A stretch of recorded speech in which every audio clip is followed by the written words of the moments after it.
Shalom dan selamat malam, jemaat yang diberkati oleh Tuhan Yesus. Kembali berjumpa dalam ibadah keluarga pada Rabu Minggu ke-23 sesudah Pentakosta. Mari bersama kita memohon bimbingan Roh Kudus di dalam doa untuk membaca dan merenungkan kebenaran firman Tuhan. Mari berdoa. Bapa dalam kerajaan sorga, bimbinglah kami dalam terang kuasa Roh Allah, di dalam kami membaca dan merenungkan kebenaran firman Tuhan, sehingga kami dimampukan untuk memahami, terus bertekun untuk melakukan dalam kehidupan beriman hari ke hari. Diamkanlah semua suara dalam hati kami, jauhkanlah pikiran yang mengembara kian kemari, dan berfirmanlah ya Tuhan, karena kami telah sedia untuk mendengarkannya. Amin. Mari kita membuka Alkitab pada kitab Wahyu, pasalnya yang kedua, ayat 24 hingga ayatnya yang ke-29. Wahyu pasal 2 ayat 24 hingga 29 yang menyatakan, kepada jemaat di Tiatira. Tetapi kepada kamu, yaitu orang-orang lain di Tiatira yang tidak mengikuti ajaran itu dan yang tidak menyelidiki apa yang mereka sebut seluk-beluk iblis. Kepada kamu aku berkata, aku tidak mau menanggungkan beban lain kepadamu. Tetapi apa yang ada padamu, peganglah itu sampai aku datang. Dan barang siapa menang dan melakukan pekerjaanku sampai kesudahannya, kepadanya akan kukaruniakan kuasa atas bangsa-bangsa. Dan ia akan memerintah mereka dengan tongkat besi. Mereka akan diremukkan seperti tembikar tukang periuk, sama seperti yang kuterima dari Bapakku. Dan kepadanya akan kukaruniakan bintang timur. Siapa bertelinga, hendaklah ia mendengarkan apa yang dikatakan Roh kepada jemaat-jemaat. Demikian pembacaan Alkitab. Berbahagialah setiap orang yang mendengar dan melakukannya. Terpujilah Kristus. Haleluya. Jemaat yang diberkati oleh Tuhan Yesus Kristus, judul firman Tuhan pada malam hari ini adalah atas prakarsa Tuhan, dengan ayat nas pada ayatnya yang ke-26, barang siapa menang dan melakukan pekerjaanku. Seringkali kita mendengar atau kita sendiri mengatakan bahwa saya bekerja di ladang Tuhan, atau saya bekerja untuk Tuhan. Pertanyaannya, demikiankah kita yang bekerja di ladang Tuhan sungguh-sungguh bekerja untuk Tuhan? Sebagaimana yang dinyatakan dalam Kolose pasal 3 pada ayatnya yang ke-23 yang menyatakan, apapun juga yang kamu perbuat, perbuatlah dengan segenap hatimu seperti untuk Tuhan dan bukan untuk manusia. Apakah kita sudah melakukan pekerjaan di ladang Tuhan itu dengan segenap hati dan sama seperti untuk Tuhan? Atau kita lakukan untuk kepentingan diri ataupun kelompok yang harus kita layani? Jemaat yang diberkati oleh Tuhan Yesus, di dalam perikop bacaan kita pada malam hari ini terdapat hal-hal yang bertentangan di tengah-tengah jemaat di Tiatira. Surat Wahyu kepada Yohanes merupakan wahyu Yesus Kristus yang disampaikan kepada jemaat di Tiatira melalui Yohanes. Dan hanya kepada jemaat ini Yesus menyatakan dirinya sebagai anak Allah. Kita melihat bagaimana Yesus memuji sebagian jemaat di Tiatira akan segala pekerjaannya, di mana Yesus mengetahui apa yang mereka kerjakan. Yesus mengenal kasih mereka, iman mereka, pelayanan mereka maupun ketekunan mereka. Apapun yang mereka kerjakan bukannya semakin berkurang, tetapi semakin bertambah lebih banyak daripada yang pertama. Namun sayangnya bahwa Tuhan Yesus juga menegur sebagian jemaat di Tiatira. Dan teguran yang diberikan Yesus ini adalah untuk mendorong kehidupan sebagian jemaat Kristen itu untuk bertobat, untuk berubah menjadi lebih baik, sebagaimana yang dikehendaki oleh Tuhan Yesus. Perihal tentang teguran Yesus kepada sebagian jemaat Kristen di Tiatira adalah, yaitu ketika mereka membiarkan wanita Isabel yang menyebut dirinya nabiah mengajar dan menyesatkan pengikut Kristus supaya berbuat zina dan makan persembahan-persembahan berhala. Artinya di sini bahwa sebagian jemaat Kristen membiarkan perempuan itu mengajar orang-orang dalam jemaat di Tiatira untuk berbuat dosa. Sekalipun Isabel berada di dalam jemaat, namun ia bukan milik Kristus dan ia belum dilahirkan kembali. Dan jemaat membiarkan dia walaupun ajaran itu sangat berbahaya. Pertanyaannya, siapakah perempuan yang menyebut dirinya sebagai nabiah itu? Siapakah Isabel itu? Perempuan yang mempunyai niat jahat di dalam jemaat. Isabel ini diperkirakan adalah sama dengan Isabel yang ada di dalam Perjanjian Lama, yang merupakan istri dari Raja Ahab.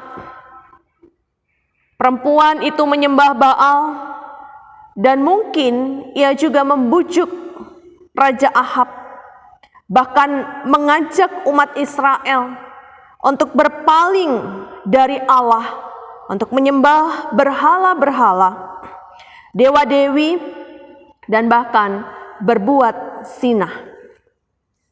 Oleh karena itu, Tuhan Yesus memberikan kepada dia waktu untuk bertobat. Tetapi dia mau tidak bertobat, dia tidak mau bertobat dari sinahnya itu. Sehingga di dalam ayatnya yang ke-22 dan 23, Tuhan Yesus memberikan hukuman ke atas Isabel, juga ke atas para pengikutnya. Dan di dalam perikop bacaan kita pada ayat yang ke-24, Tuhan Yesus memuji kepada sebagian jemaat Kristen yang lainnya yang ada di Tiatira, yang tidak mengikuti ajaran Isabel itu, bahkan tidak menyelidiki apa yang mereka sebut dengan seluk-beluk iblis. Dan karena kesetiaannya kepada Kristus, maka Yesus tidak mau menanggungkan beban lain kepada mereka. Tetapi pada ayat yang ke-25 dikatakan Tuhan Yesus meminta kepada sebagian jemaat Kristen yang lainnya yang ada di Tiatira untuk tetap berpegang pada kebenaran firman Tuhan. Jangan mencampurkan kebenaran firman Tuhan itu dengan ajaran Isabel. Peganglah kebenaran firman Tuhan itu sampai Yesus datang kembali. Dan barang siapa yang menang, yang melakukan pekerjaan Kristus, mereka yang tetap berpegang kepada kebenaran firman Tuhan dengan teguh sampai akhir zaman, Tuhan Yesus menjanjikan kepadanya akan dikaruniakan kuasa untuk memerintah bangsa-bangsa dengan kekuasaannya, dengan tongkat besi. Bahkan akan mengaruniakan kepadanya bintang timur, kebangkitan dari orang mati. Ada di dalam kehidupan kesatuan hidup yang sempurna dengan Kristus. Jemaat yang diberkati oleh Tuhan Yesus Kristus, tentunya Isabel dengan segala ajaran-ajarannya masih tetap senantiasa terus ada dalam dunia ini dan membujuk anak-anak Allah untuk melakukan dosa. Lalu pertanyaannya, bagaimana gereja harus berinteraksi dengan dunia? Apakah seperti yang diajarkan Isabel untuk berpaling dari Allah, menyembah kepada dewa-dewi dan berbuat zina? Atau sebaliknya, mengasingkan diri sendiri secara total dari dunia ini? Mari kita coba bandingkan di dalam Yohanes pasalnya yang ke-17. Di sana menyatakan bahwa pada ayat yang ke-15 dan 16 bahwa Tuhan Yesus meminta kepada Bapanya supaya Bapa melindungi setiap orang percaya daripada yang jahat. Sebagaimana Kristus bukan dari dunia, demikian juga kita orang percaya bukan dari dunia.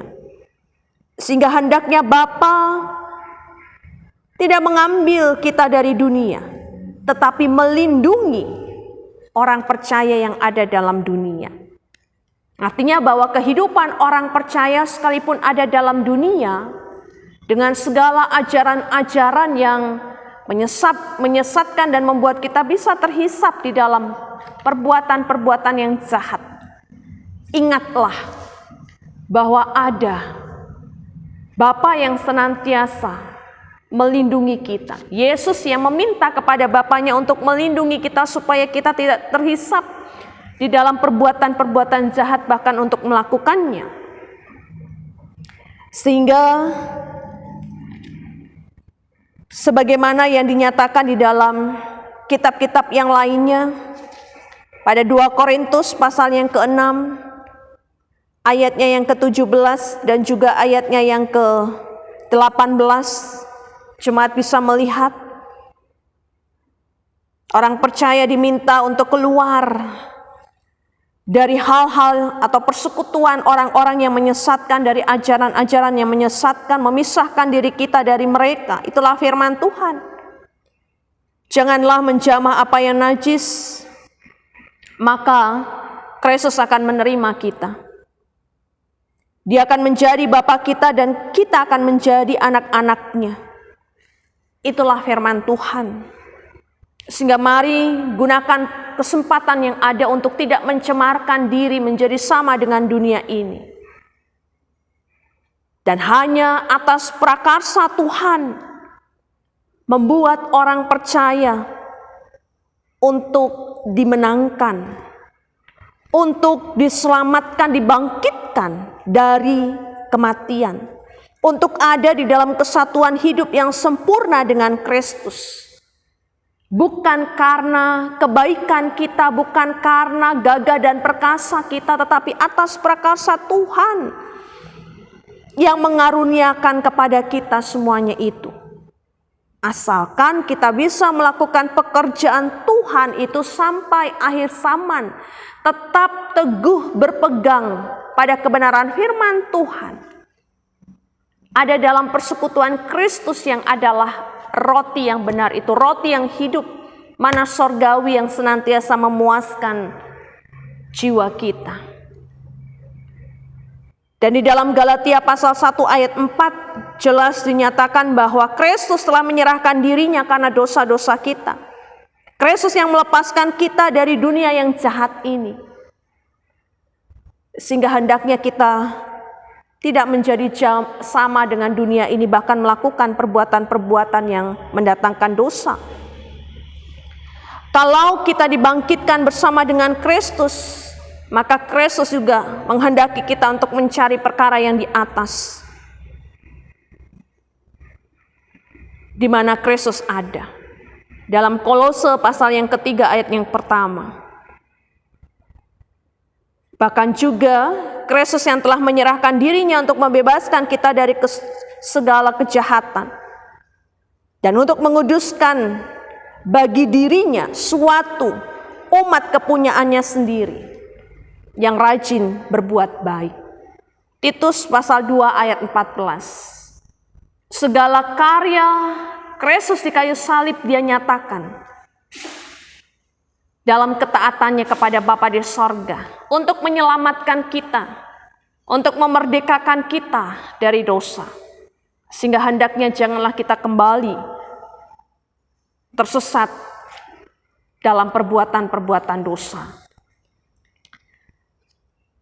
Dan firman mengatakan, siapa bertelinga, hendaklah ia mendengarkan apa yang dikatakan oleh Roh kepada jemaat-jemaat. Dan ini juga yang dimaksudkan kepada saya dan jemaat Tuhan selaku gereja. Biarlah kita yang mendengar akan kebenaran firman Tuhan ini juga dimampukan untuk dapat memisahkan diri dan tidak melakukan perbuatan-perbuatan yang mendatangkan dosa. Sebagaimana yang dinyatakan dalam 2 Timotius pasal 2 ayat 19, Tuhan mengenal siapa kepunyaannya, dan setiap orang yang menyebut nama Tuhan hendaklah meninggalkan kejahatan.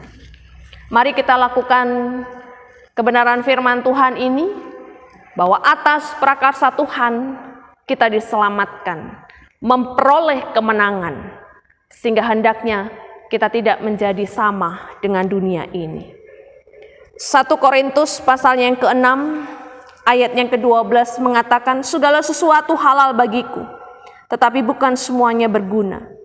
Segala sesuatu halal bagiku, tetapi aku tidak membiarkan diriku diperhamba oleh suatu apapun. Ini yang Rasul Paulus nyatakan dan ajarkan kepada jemaat di Korintus. Memang segala sesuatu dalam dunia ini bisa kita nikmati dan kita bisa menganggapnya halal, tetapi ingat bahwa segala sesuatu tidak semuanya berguna. Dan jangan membiarkan diri kita diperhamba oleh segala sesuatu yang ada dalam dunia ini, bahkan membawa keterpisahan antara kita dengan Sang Penyelamat itu. Inilah firman Tuhan yang dapat tersampaikan, kiranya Tuhan menolong dan memampukan kita untuk dapat melakukannya dalam kehidupan beriman hari ke hari. Amin. Mari berdoa. Kami bersyukur Tuhan, pada malam hari ini bersama kami bisa mendengarkan firman Tuhan. Kami bersyukur untuk karya Kristus di kayu salib, dan biarlah kami terus dimampukan dalam kekuatan kuasa Roh Kudus untuk melakukan segala pekerjaan Tuhan di tengah-tengah dunia ini. Tuhan, kami tidak terhisap di dalam perbuatan-perbuatan dosa. Biarlah kami boleh sungguh-sungguh melakukan panggilan dan pengutusan Tuhan hanya untuk Tuhan, dan itu terwujud dalam kehidupan bagi sesama kami. Tidak ada mencari kepentingan diri maupun golongan di dalam apa yang kami lakukan untuk Tuhan. Terima kasih Tuhan. Biarlah Engkau yang menguji batin setiap orang. Engkau juga yang akan memampukan kami untuk tetap teguh berpegang pada firman Tuhan dan melakukannya. Terima kasih untuk kehidupan di sepanjang hari ini. Segala aktivitas kami Tuhan menyempurnakan. Pergumulan-pergumulan yang ada, kiranya kami tetap terus dapat mengendalikan diri, tetap tenang, dan dimampukan untuk berdoa, melibatkan Tuhan dalam segala perkara, supaya bersama-sama dengan Tuhan segala pergumulan itu dapat dihadapi dan dilalui dalam kasih karunia Tuhan. Tidak membuat kami jatuh ke dalam dosa, lemah, kecewa, dan putus asa, tapi kami bisa bangkit dan juga melaluinya, dan kami percaya itu semua karena Tuhan. Biarlah kami boleh mengistirahatkan tubuh kami di malam hari ini dalam penyertaan Tuhan, dan dihadirkan di hari yang baru dalam syukur kepada Tuhan. Semua rencana-rencana untuk masa depan kami, kiranya Tuhan menolong kami. Mohon ampun atas semua salah dan dosa kami Tuhan. Kepadamu kami menyerahkan bangsa negara, pemerintahan, bahkan kota di mana kami hadir dan berada. Tuhan memberkati. Demikian juga Gereja Protestan di Indonesia bagian Barat, bahkan Jemaat Sumber Kasih Kendari. Tuhan terus menyertai kami. Hanya kepadamu kami sudah berdoa. Mohon ampun atas semua salah dan dosa kami. Dalam pengasihan-Mu kami mohon. Dengarkanlah doa kami. Peliharalah kami dalam kasih Kristus Tuhan dan Juru Selamat kami yang hidup, yang mengajar kami berdoa. Bapa kami di sorga, dikuduskanlah namamu, datanglah kerajaan-Mu, jadilah kehendak-Mu di bumi seperti di sorga. Berikanlah kami pada hari ini makanan kami yang secukupnya, dan ampunilah kami akan kesalahan kami, seperti kami juga mengampuni orang yang bersalah kepada kami. Dan jangan membawa kami ke dalam pencobaan, tetapi lepaskanlah kami daripada yang jahat. Karena Engkaulah yang empunya kerajaan dan kuasa dan kemuliaan sampai selama-lamanya. Amin.